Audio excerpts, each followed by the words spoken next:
안녕하세요 여러분. 보강을 시작하도록 하겠습니다. 보강의 내용은 여러분 다 갖고 계실 줄 믿은 가족치료의 기술이라는 책으로 시작하도록 하겠습니다. 첫 번째 시간에는요, 가족치료의 기술 1장부터 5장까지의 내용을 다뤄보도록 하겠는데요. 이 책은 가족치료라고 하는 과목의 이론적 부분을 배운 학생들에게 실제 현장에서 필요한 내용들을 보완하고 그리고 현장의 감각들을 익히면서 또 초보 가족치료사로서의 시작을 준비할 수 있는 보완이 되는 좋은 책입니다. 그래서 이 책을 다루면서 우리가 한 학기 동안 배웠던 가족치료 내용들을 다시 한번 재복습하는 의미로 가져갔으면 좋겠습니다. 자, 이제 1장 이야기를 나눠보도록 하겠습니다. 1장은 초보 가족 치료사에 대한 이야기입니다. 여러분 이제 이론적인 내용을 잘 수업 시간에 습득하고 현장에서 가족 치료를 시작할 때 많은 실습생들이 초보 가족 치료사로서 고민들을 갖는 것을 볼 수가 있는데요. 첫 번째는 어떻게 하지? 그리고 두 번째는 가족 치료 과정에서 내담자 얘가 보여주는 다양한 반응이나 감정을 잘 다룰 수 있는가라고 하는 불안함과 또 자만심일 수도 있을 것입니다. 자, 그래서 이 불안과 자만심은 어떻게 다루어야 하냐면 22페이지에 있는데요. 일단은 불안과 자만심은 자만심까지는 없겠지만 불안감 같은 것은 당연하다라고 생각하고 시작해야 하고요. 그렇기 때문에 멘토나 슈퍼바이저를 반드시 두어야 한다는 것이고, 또 잘못된 초보 가족 치료사들이 자신감과 관련된 자신의 잘못된 생각들을 왜곡된 생각이죠. 인식을 재구성해야 한다는 것이고요. 그리고 기본적으로 내담자와 치료자와의 깊은 관계, 그리고 서로가 서로를 이해하고 인정해주고 지지하는 그런 관계 자체가 치료에 도움이 된다는 것을 확신하는 것입니다. 그래서 보통 500에서 700시간 정도의 훈련을 받은 초보 치료사들은 서서히 사례들을 개념화하는 자신감이 생기지만 또 이런 정도를 가지고서는 무엇을 어떻게 어떤 방법을 어떻게 써야 되는지, 어떻게 개입해야 되는지에 대한 확신이 없는 경우가 많을 것이고요. 1000시간에서 1500시간 정도의 임상 경험을 갖게 되면 전반적으로 자신의 능력에 대해서 이제 확신을 하게 되지만, 그치만 다양한 효과적인 개발을 좀 더 해야 되는 필요가 있고요. 보통 5000에서 7000시간, 즉 풀타임으로 상담사로 일할 때 5년에서 7년 혹은 10년 이상의 임상 경험이 있으면 대부분의 문제를 몇 번 이상 다뤄본 경험이 생기게 되기 때문에 이 정도 되었을 때 자신감을 갖고 어떤 케이스가 와더라도 두려워하거나 또는 이제 불안해하지 않게 된다고 말하고들 있죠. 자, 치료사의 발달 단계를 보면은 치료사 1단계는요, 기본적인 기법을 습득하는 단계가 1단계라면 2단계에서는 치료에 필요한 통합적인 큰 그림을 그려내는 것입니다. 통찰력을 가지고 가설을 세운다는 것이고요. 그리고 치료 계획을 세워낼 수 있는데 이것이 사례 개념화를 습득하는 단계라고 볼 수 있습니다. 근데 이제 보통 27페이지 밑에서 네 번째 줄 보시면 한 가지 이론적 관점을 집중적으로 사용해 보면서 한계를 깨닫고 다른 이론을 시도하고 이렇게 수차례의 시행착오를 거치면서 서서히 자신에게 맞는 방법들과 또 자신을 알아가고 치료사로서의 나 자신을 알아가고 나의 방법들을 온전히 만들어낼 수 있는 거죠. 그래서 3단계는 한 개인으로서의 치료사인데요. 치료로서 자신을 바라보고 나는 어떤 강점과 취약점이 있는지를 발견할 수 있고요. 그리고 이제 점점 치료사로서 성숙도가 깊어지면서 자신의 미해결된 문제들을 극복해 나가는 과정이 온전한 치료사로서 갖춰져 가는 모습이라고 볼 수 있습니다. 결국 치료사는 결국 성숙도와 관련이 있습니다. 그래서 인격이 성숙되는 것도 좋은 치료사가 되기 위한 좋은 과정 중에 하나이지요. 하다 보면 초보 치료사들은 치료에 대한 강박관념, 그러니까 좋은 결과를 내고 그래서 문제가 해결돼야 될 텐데 라고 하는 강박관념을 갖고 있는 경우가 많고요. 그리고 내담자가 가지고 있는 문제에 대해서 자신의 감정과 자신의 객관적인 시야를 놓치게 되는 경우가 있습니다. 그래서 내담자의 문제를 가지고 계속 감정적 경계를 형성하지 못해서 하루 종일 그걸로 인해서 심리적으로 소진되는 경향을 보이기도 하죠. 그래서 심리적 소진을 관리하는 것이 초보 치료사에게 필요하고요. 이제 훈련이 오래되면 될수록 훈련의 시간이 많아지면 될수록 인내가 깊어지면서 자신을 관리하는 방법도 터득하게 됩니다. 가족치료사, 상담사는 마찬가지로 심리적 소진을 피하기 위해서 자신을 관리하는 것이 필수적이라고 볼 수 있습니다. 자, 좋은 치료사가 되기 위해서는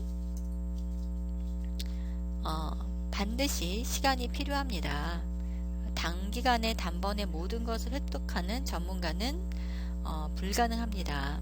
그래서 최소한의 수년 동안의 훈련 과정이 지난하게 필요합니다.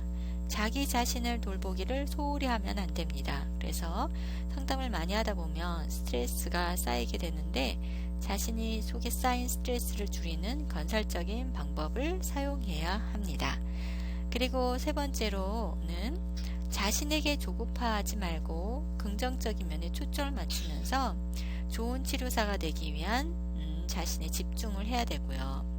그리고 한계에 부딪혔다고 느낄 때, 자신이 없다고 느낄 때마다 내가 왜 이 일에 뛰어들었는지에 대해서 다시금 확인하면서 자신이 갖고 있는 강점을 활용하는 것을 잊어버리면 안 될 것입니다. 자, 2장으로 넘어가 보도록 하겠습니다. 2장에 첫 상담 전에 있어야 할 일들에 대해서 이야기 나눠보도록 하죠. 치료의 36쪽, 치료에 대한 가족들의 기대와 치료에 관련된 불안을 다루기. 첫 상담 전이라고 한다면 얼굴과 얼굴을 대면해서 만나기 전에 즉 전화로 상담을 의뢰하거나 이런 어떤 경우를 얘기하는 것입니다.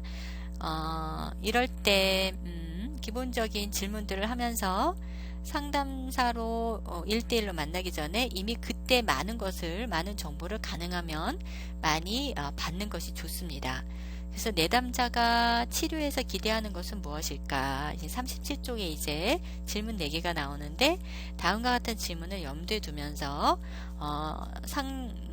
상담 의뢰하는 사람에게 전화로 확인하는 게 좋죠.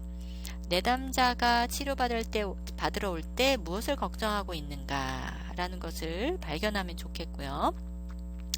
이들을 치료하게끔 만든 이유가 뭔가, 또 누군가 대신 의뢰를 했다면 그 누구는 누구인가, 그리고 왜 지금까지 문제가 있어 왔을 텐데 아니면은 문제가 갑자기 생긴 것인지 왜 지금 이 순간에 치료하고 싶어진 걸까, 이런 질문에 대한 답을 전화로 상담을 의뢰했을 때 물어봐서 내용을 아는 것이 좋습니다. 상담자와의 첫 접촉에 대한 조언인데요. 즉 전화 상담, 전화로 대한 이야기입니다. 첫 번째로는 경청하면서 내담자가 말하는 것을 이렇게 말하는 것인가요? 이런 얘기인가요? 하고 반영을 하셔야 되고요. 그리고 내담자 전화를 통해서 내담자가 현재 위기 상황에 있는지를 평가해 보는 게 좋습니다. 그 다음에 세 번째는 상담자가 자신의 임상적 능력의 범주를 염두에 두면서 전화를 받아야 합니다. 즉 자기가 내담자가 제시하는 문제를 진단할 수 있는 지식과 경험이 나에게 있는가, 이런 내용이죠. 그 다음에 네 번째로는 여기에 있는 제가 넣지는 않았지만 책에 40쪽에 나와 있습니다. 민첩하게 반응하라. 즉 전화를 다시 전화를 걸 필요가 있다면 걸어주기, 그리고 첫 상담 일자를 잡기, 그리고 평가 완료를 가능한 빨리 하고, 이런 모든 행동들이 상담사가 민첩하게 행동해야 될 것이죠. 그 다음에 네 번째, 이 파워포인트의 네 번째, 특정한 가족이 왜 처음 연락을 했는지, 자, 가족 중에 누가 연락을 했는지, 그 치료사와 가족 각 개인과의 관계가 중요하다는 사실을 명심하면서 왜 특정 가족이 처음 연락을 했는지를 이제 확인하는 게 좋습니다. 그래서 가족 구성원 중에 적극적이면서 먼저 연락을 해오는 그 가족 구성원과 작업을 많이 하게 되는 경우가 있어서 다른 가족 구성원은 무시하기 쉬운데, 이것은 상담을 시작하기 전에 전화 접촉에서부터 그런 부분을 경계해야 된다는 것이죠.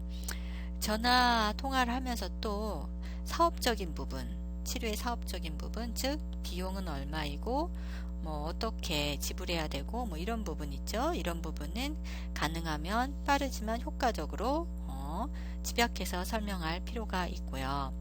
그리고 41쪽 일곱 번째, 첫 접촉은 기초적이고 타당한 정보와 문제로 국한시킬 필요가 있습니다. 그래서 전화로 물어보는 것이니까 문제를 아주 깊이 있게 물어볼 필요는 없고요. 그렇지만 그래서 이제 개입이나 충고, 제안 이런 것은 하지 말고, 그러면서 전화 면담은 잠재적 고객의 가능성이 있는 내담자에게 첫 번째 대면 만담에서 필요한 어떤 정보나 아니면은 치료사의 자격, 방법 이런 것들에 대한 정보의 문제로 국한시키면 좋겠다는 것이죠.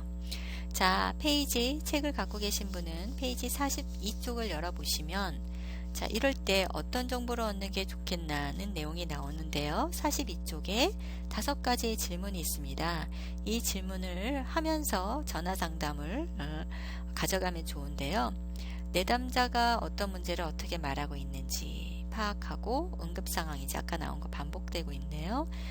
불연속적인 상황인가, 만성적인 어려움인가, 이것은 갑자기 최근에 발생한 사건인가 아니면은 예전부터 계속 해왔던 것인가에 대한 파악이 있으면 좋겠다는 것이고, 그리고 가족들이 이 상황에 어떻게 반응하고 있습니까? 지금까지 문제를 어떻게 다뤄왔는가? 과거의 상담의 경험이 있는가? 왜 지금 와서야 가족이 치료를 받기 원하는가? 다양한 스트레스 요인이 있는가? 개인적인 신체적인 다른 이유가 있는가? 이런 질문을 대면 상담하기 전에 전화로서 기본적으로 물어보는 게 좋습니다. 왜냐하면 대면 상담을 준비하면서 이런 문제를 알고 준비하면 훨씬 효과적이기 때문이죠. 자, 페이지 43쪽부터 45쪽에는 대면 상담이나 또 평가와 치료에 처음 평가와 치료에 첫 만담을 하기 전에 알면 좋겠다라고 하는 질문들이 나와 있습니다. 자, 누가 치료에 참여할 수 있는가에 46쪽을 보시면 7가지의 지침들이 있는데요. 초기 새로운 내담자에게 필요한 구성이 무엇인지 결정하는 데 도움이 됩니다. 첫 번째로는요, 가족 구성원 중에 누가 치료에 오고 싶은지, 그 이유가 무엇인지 물어보면 좋고요. 최근의 문제로 인해서 가족 중 누가 영향을 받았는지, 세대 간의 경계, 여러분 이 말 무슨 말인지 아시죠? 이제 세대 간의 경계를 고려해서 모든 연령의 집단은 함께 참여하는 게 좋은가 아닌가라는 부분도 염두에 두어야 하고요. 문제가 개인적인 문제일지라도 다른 가족이 치료에 동석하는 게 도움이 될 수 있거든요. 지지를 할 수도 있고요. 그런 게 가능한가. 또 구성원 중에서 치료를 방해하는 사람이 있는가. 또 가족 단위의 치료를 하는데 어떤 동기와 동력이 있는가. 문제에 따라서 회기마다 다른 가족 구성원이 참여하는 것이 어떻게 받아들여질 수 있는가. 이런 질문을 하면 좋습니다. 자, 그 다음에 대면 상담을 하기 전에 그래서 가설을 설정하는 게 좋다는 거죠. 이제 전화 상담을 통해서 발견하게 되고 알게 된 문제를 중심으로 몇 가지 가설을 설정하고, 그래서 질문을 가설을 확인할 만한 질문들을 발견하면 좋습니다. 자, 3장 이제 첫 면접에 대해서 이야기 나눠보도록 하겠습니다. 첫 면접은요, 이제 대면에서 나누는 단계인데요. 처음에 이제 환영과 행정적인 문제를 다루죠.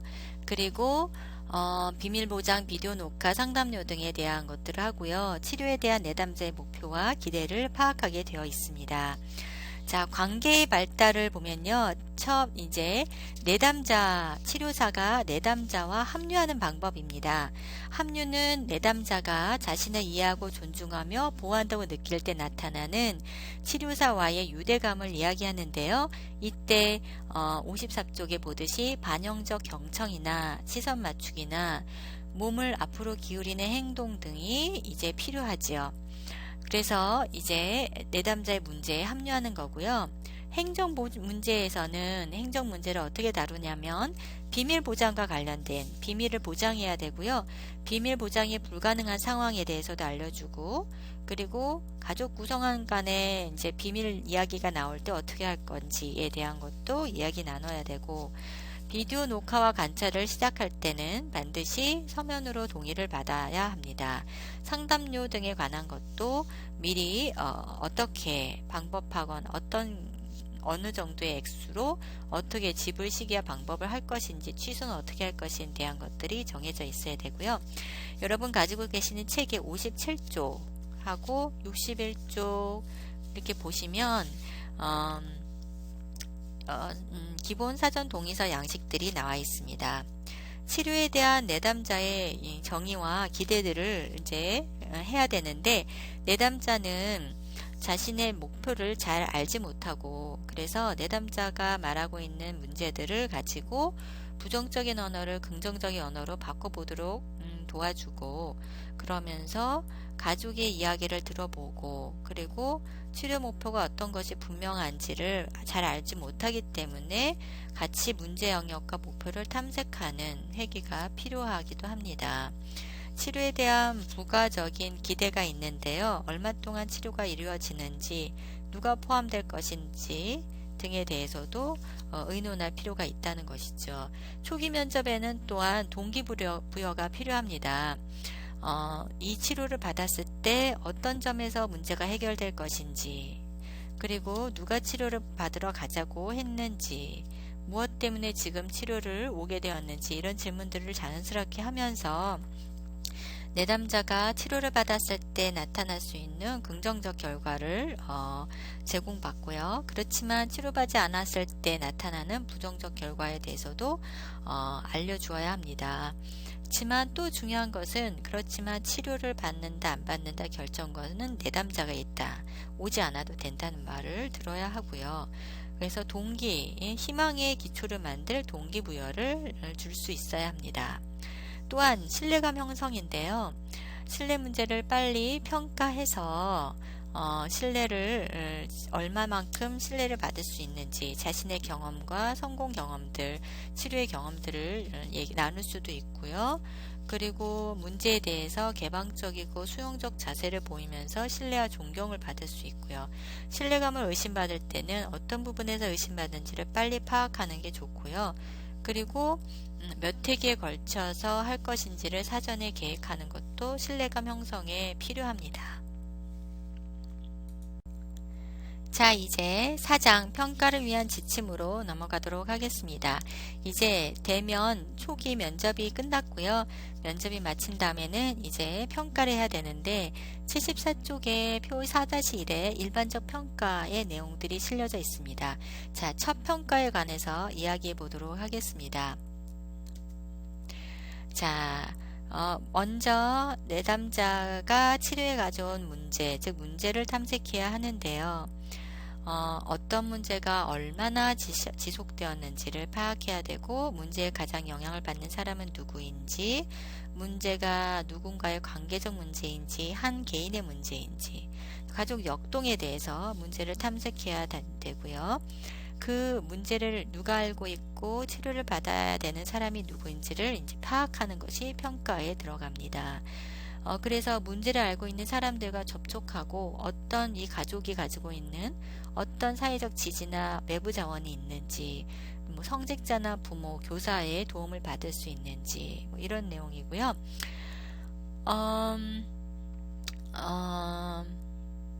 시도했던 해결 방법은 뭔지 라는 것도 확인해 보는 게 좋죠. 지금까지 시도하지 않은 해결 방법은 또 무엇이고 시도했던 방안은 무엇이고 그런 것을 반드시 확인해 보아야 하고요. 그래서 내담자가 문제를 해결하기 위해서 시도하던 패턴을 찾아내고 완전히 다른 접근을 하도록 제안하는 게 효과적입니다. 그래서 그렇기 때문에 과거 치료에 시도했던 것이 어떤 방법인지를 파악하는 게 치료에 굉장히 효과적입니다. 그 다음에 위기와 스트레스 생활 사건에 대한 평가인데요. 내담자가 위험에 처해 있는 정도를 평가하는 거죠. 스트레스 요인은 무엇인가, 내담자의 스트레스를 대처하는 자원은 무엇인가, 이런 것들을 평가하는 거죠. 잠재적 위해의 문제입니다. 즉 자살의 부분이 있고요. 가정폭력과 학대, 물질남용 이 세 가지 부분은 반드시 가족치료사가 다루어야 될 부분입니다.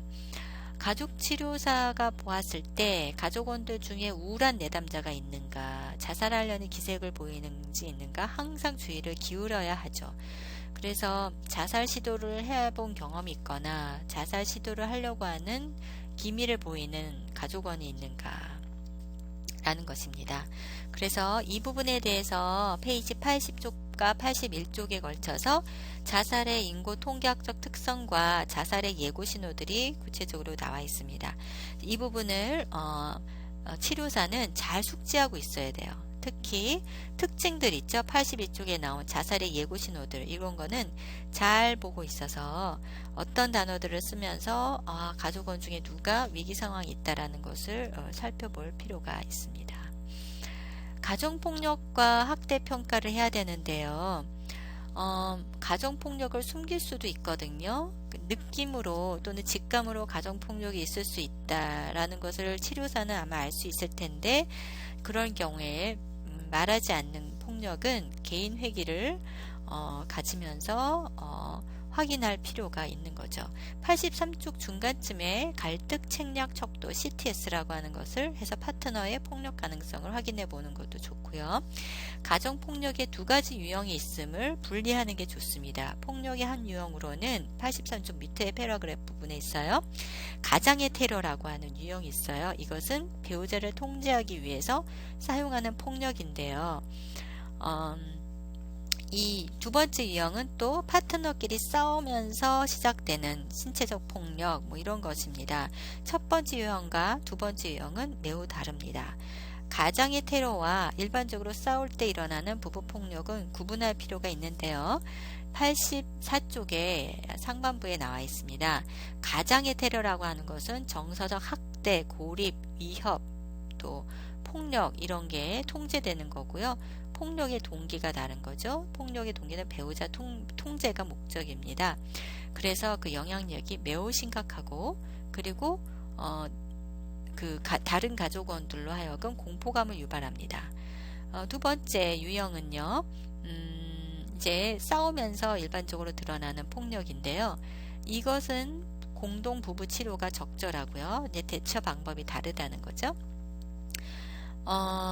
만약에 치료사가 이것을 알고서도 방임하는 경우에는 법적으로 분쟁의 소지가 있다. 미국 같은 경우에 그렇다는 거죠. 85쪽 맨 밑부분에 성학대에 대한 평가도 있습니다. 생물 심리학적 관점에서 성학대, 수면 신체적으로는 성학대, 아동의 성학대 결과로서 수면장애, 유분증, 유뇨증, 유뇨증이라는 건 자기도 모르게 소변을 노는 것이고요. 만 5세 이상이었을 때 이게 유뇨증의 진단을 받습니다. 그럼 일주일에, 그리고 이제 DSM-4에 의하면 일주일에 2회 이상 3개월간 지속될 때 유뇨증의 진단을 할 수가 있고요. 유분증 같은 경우에는 만 4세 이후가 되어도 대변을 못 가릴 때 유분증 진단을 내릴 수가 있는데, 주로 3개월간 한 달에 한 회 이상 해야 유분증으로 진단 내립니다. 가정불화고 신체적 학대를 받았을 때 나타납니다. 그리고 그래서 이제 폭력과 학대가 의심되면 법적 문제로서 쟁점이 될 수 있다는 것이고요. 경고 의무가 상담사한테 있다는 것이죠. 물질 남용 평가가 있는데요. 89쪽에 한국에서는 물질 남용 중에서 가장 심각한 것이 알코올 남용이죠. 그래서 알코올 남용 판별 검사들을 의심이 될 때는 상담사가 사용할 수 있습니다. 알코올 남용은 특히 폭력이나 살인, 자살, 자동차 사고 이런 것과 동반되기 때문에 상당히 중요하게 이제 판별해야 됩니다. 그래서 92쪽에 보면은 세얼저의 미시간 알코올 중독 판별 검사가 들어있죠. 그리고 93쪽에도 알코올 남용 장애 파악 검사들이 있습니다. 이걸 통해서 알코올 남용에 대한 것을 평가할 필요가 있고요. 생물학적, 신체학적 요인 평가가 있는데요. 이것은 심리적인 문제가 육체의 어떤 질병으로부터 나올 수 있기 때문에 이 부분을 동반적으로 판단해야 된다는 것입니다. 정신상태 검사 시 고려해야 될 조건으로 96쪽에 그림 4-3이 나와 있죠. 이것 부분을 참고하시면 되겠고요. 딜세이버와 파이퍼의 정신상태 질문지도 97쪽에 나와 있습니다. 이것도 필요한데요. 1번부터 10번까지 문제에서 고졸 수준의 내담자의 경우에 2번 정도의 실수는 정상이라고 보는데, 그 이상의 실수는 정신적 손상을 예측할 수 있다는 것이죠. 일반적인 심리사회적 평가로서 다양하게 나와 있습니다. 처음에는 첫 번에 나오는 게 정신병리와 ABC에서 감정, 행동, 인지평가하는 거. 이것이 DSM-4의 다축 체계에 검사하는데 중요한 3가지 축 중에 하나입니다. 감정은 어떠한가, 행동은 어떠한가, 생각은 어떠한가. 그 다음에 의미평가가 있는데요. 사람들은 자신이 경험한 것을 어떻게든 평가하죠. 그래서 신념을 갖고 기억하고 정서로 또 표출하는데, 자신이 겪고 있는 내적 외적 경험을 어떻게 해석하고 어떤 반응을 하는지에 영향을 이제 갖게 되는데, 의미를 부여하지 못하고 어떤 경험에 대해서 이해하지 못한다면 이건 치료사의 변화로 이끌어내는데 굉장히 열악한 이제 내담자입니다. 그래서 이걸 의미평가를 하기 위해서 내담자에게 그가 부여한 의미가 무엇인지 직접 물어보고 내담자를 신뢰하는 가운데서 그런 의미를 평가할 수 있고요. 영성평가는 뭐냐면 내담자가 종교성을 갖고 있을 때 내담자의 종교적 영적 삶을 평가해 보는 것입니다. 그래서 이 부분을 치료사가 제일 다루지 못할 때 내담자의 중요한 부분을 놓치는 경우가 있습니다. 자, 103쪽에 부부 및 가족체계 평가에서 103쪽에 그림 4-5를 보면은 전체론적 평가와 생리학 정철학적 평가 7가지, 영적 평가 7가지들이 나와 있고요. 이런 것들은 굉장히 요긴한 잣대이기 때문에 반드시 참고하셔야 될 것입니다. 그 다음에 이제 부부 및 가족 체계 평가, 가족 평가는 지난 시간, 마지막 시간에 다 다루었기 때문에 그냥 넘어가도록 하고요. 6번째 가족 외부의 사회 평가는 확대 가족을 고려해 봐야 되는 거고요. 가족 외부의 스트레스 요인이 가족 문제에 기여하고 있는지 평가하는 게 좋습니다. 즉 직장에서의 스트레스 요인은 뭐고, 혹시 뭐 종교인 같은 경우 이단 사이비로부터 말미암는 스트레스 요인은 무엇인가. 그래서 가족 구성원들의 외부 기능 수준도 평가하는 거죠. 그래서 가족 구성원들이 다른 체계, 학교나 직장이나 또는 다른 어떤 곳에서 교회에서나 아니면 종교생활이나 다른 어떤 취미 모임이나 해결책 방법을 어떻게 기여하고 있는지 평가하는 것이고요. 가족을 보다 큰 맥락에서 가족 평가를 하는 것입니다. 이것도 여러분 제가 설명드린 것 같아요. 그래서 문화적 차이, 문화적 규범에 비추어서 폭넓게 가족 유사는 무엇이고 긍정성은 무엇인지, 어떤 자원을 갖고 있는지 알아보는 평가를 말합니다. 자, 이제 5장으로 넘어가도록 하겠습니다. 가족 치료에 초점 발전시키기인데요. 가족 치료에 이제 계획을 세워야 하는 것이죠. 페이지 116쪽에 있는데요. 치료 계획을 세우는 것이 참 중요합니다. 그래서 치료 계획의 1단계부터 7단계로 나와 있습니다. 가족 치료사의 핵심적인 치료 기술은 치료 초점을 그려내는 철저한 치료 계획과 치료사가 무엇을 할 것인지를 기록하는 능력이지요. 그래서 처음 3단계는 대개 내담자와 1번에서 3번 정도 만난 다음에 기록을 할 수 있습니다. 자, 1단계 문제는 문제 목록을 작성하는 것입니다. 치료 계획을 기록하는 1단계는 내담자가 제시하고 치료사가 평가를 통해 파악한 문제를 쫙 나열하는 것이죠. 그런데 가족 모두가 문제를 다 나열해 볼 때 어디에 우선순위를 둬서 치료를 둘 것인지를 함께 의논해야 합니다. 가족끼리 동의하는 것이 어려울 수도 있는데요. 어쨌든 동의한 문제의 우선순위 목록을 기록하는 것이 형식적으로나마 치료 계획의 시작이 되어야 합니다. 그래서 함께 작성한 목록을 반영하는 것이 필요합니다.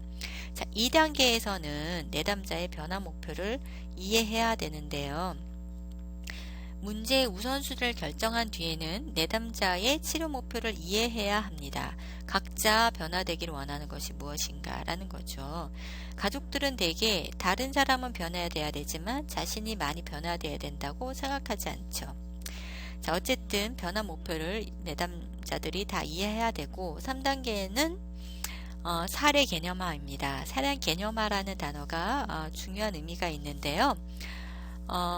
어떤 방법을 사용하는가. 그래서 120쪽 요즘은 통합적 접근을 많이 사용하는 추세인데 무슨 내용들을 통합해야 되는 것인지 120쪽 밑에 생물, 심리, 사회적 체계 모델을 이야기하고 있는데요. 이것은 121쪽 위에서 4번째 줄 정도.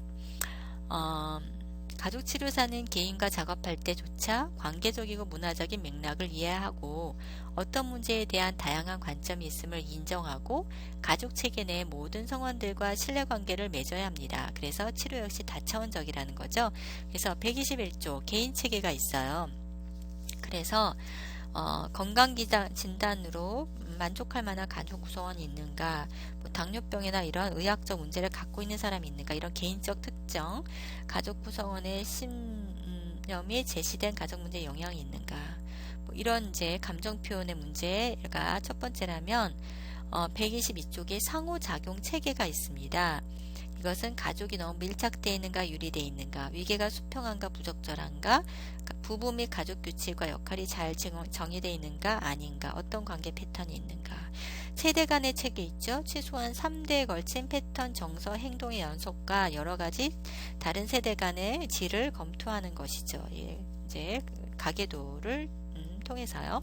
지역사회 체계, 이런 체계들을 통해서 하는 거고요. 그 다음에 가족 발달 과정에서의 어려움이 있는가, 이런 것들이 있고요. 또 연구, 사례 개념하는 방식에서 또 다른 영향을 미치는 게 특정 문제에 대한 연구를 살펴보는 거죠. 이 문제에 대해서 어떤 연구가 최근에 나온 연구의 결과는 무엇인가, 이런 것들을 또한 살펴보아야 합니다. 4단계에서는요.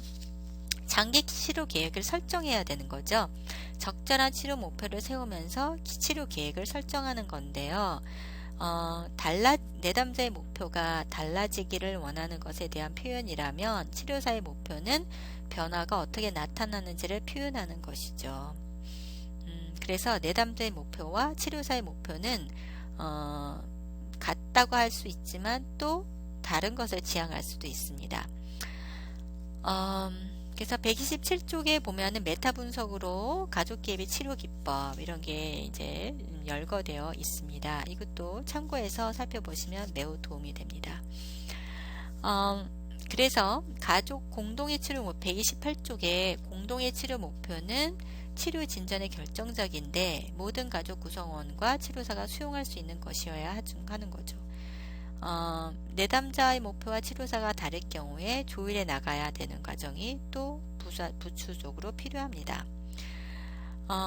치료사가 가족의 변화에 희망을 줄지라도 치료의 한계에 대해서는 현실적으로 냉정해야 합니다.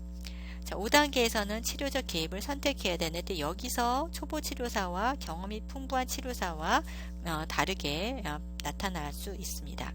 자, 개입이라고 하는 것은 치료사에게 주어진 공구상자의 연장과 같아서요. 어떤 공구를 사용했을 때 어떤 경우가 나타날 수 있는지, 이 상황에서 어떤 공구를 사용할지는 많이 오래된 경험을 통해서 체득할 수 있는 것이죠. 이런 개입을 선택해야 되고요. 6단계는 치료 기간과 빈도를 결정해 나는 것입니다. 보통 요즘은 단기 치료 방법을 쓰기 때문에 보통 6회기에서 길어봤자 10회기로 마칠 수 있다는 것이죠. 그래서 132쪽에 보면은 치료 기간에 대한 기준들이 나와 있고요. 7단계를 보면은 외부 자원에 의뢰하거나 협의하는 것을 또 고려할 필요가 있습니다. 즉 약물 상담이 필요할 경우에 우울증이나 아니면 조울증 같은 경우에 약물 상담 필요하죠. 그런 경우에 이제 이럴 경우에는 정신과와 연계해서 치료를 할 수가 있고요. 심리 검사를 협의할 수도 있고 이제 심리 검사가 필요하다고 할 때요. 142쪽에 6가지 현황이 나타나 있는데요. 그 전에 139에서 140, 142쪽에 보면은 제공받을 수 있는 약물들을 설명해 놨고 있습니다. 이것도 여러분 참고해서 보시면 유용합니다. 142쪽에 6가지 상황이 있는데요. 심리검사를 할 수 있는 첫 번째가 내담자가 정보를 처리하거나 대화를 따라가지 못할 경우 있고요. 두 번째, 내담자가 이상하고 부적절한 행동을 할 경우. 세 번째, 정신상태 검사에 문제가 나타나거나 주요 정신장애 징후를 보일 때, 법률적 목적을 위해 정보를 보관할 필요가 있을 때, 학습 정서 행동 문제를 치료하기 위해서 학생을 의뢰할 수 있을 때입니다. 치료 계획의 예가 143에서 나타나고 있는데 이거는 제가 그냥 넘어가도록 하고요.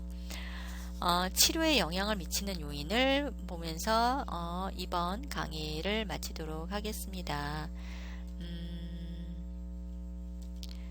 재정적인 부담이 치료에 영향을 미칩니다.